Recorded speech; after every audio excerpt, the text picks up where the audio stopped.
গ্রীষ্মের দুপুর, পাহাড়ের গায়ে গায়ে ফুটে আছে নাম না জানা রঙিন ফুল। সেই ফুলের উপর উঠছে শত শত প্রজাপতি আর মৌমাছি।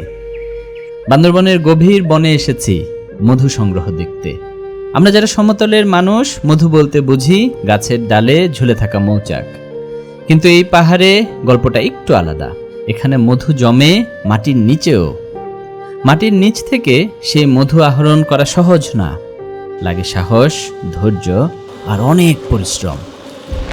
এই পথে হাঁটার জন্য চাই শক্তি। সাথে ছিল রুচির পিনাট বার, বাদাম, মধু আর গ্লুকোজের মিশেলে ছোট্ট এক পাওয়ার হাউস।